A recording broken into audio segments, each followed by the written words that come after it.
Je suis, disons, think tanker, je réfléchis, veilleur sur des sujets technologiques et organisationnels. J'ai passé 30 années de ma vie dans une PME qui s'appelle IBM, que certains d'entre vous connaissent, dans laquelle j'ai eu beaucoup de métiers et de plaisirs. Et j'ai plongé dans le bain technologique.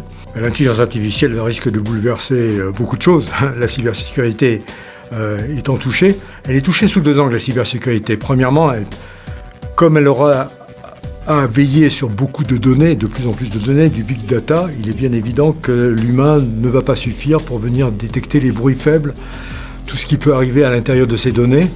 Ça va être compliqué par exemple par l'Internet des objets qui va multiplier encore par des facteurs 10 et 100 le genre d'événements qui vont arriver. Le veilleur sécurité va être obligé d'être assisté par une forme d'intelligence pour pouvoir au moins détecter les événements et éventuellement trouver des parades à la vitesse des événements, c'est-à-dire que là encore, ses capacités humaines ne lui permettront pas, il faudra être aidé de la machine. Donc ça, c'est le rôle en défense.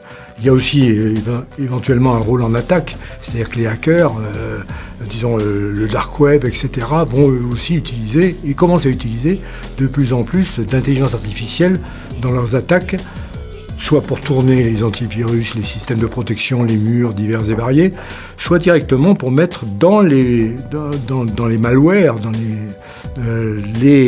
de l'intelligence artificielle qui lui permet d'avoir des attaques beaucoup plus subtiles. Est-ce que c'est des gens, des data scientists dont il va falloir, qui vont se reconvertir vers la cybersécurité, ou c'est des gens de la cybersécurité qui vont devoir apprendre les technologies de l'intelligence artificielle? Je crois plutôt au second scénario. Des gens qui ont déjà un savoir cybersécurité qui vont être obligés de s'approprier un certain nombre de techniques et de méthodes qu'ils ne connaissent pas, qui appartiennent au champ général de l'intelligence artificielle. Il y a un déficit global et donc c'est un métier extrêmement vivant et qui a besoin de personnes aujourd'hui.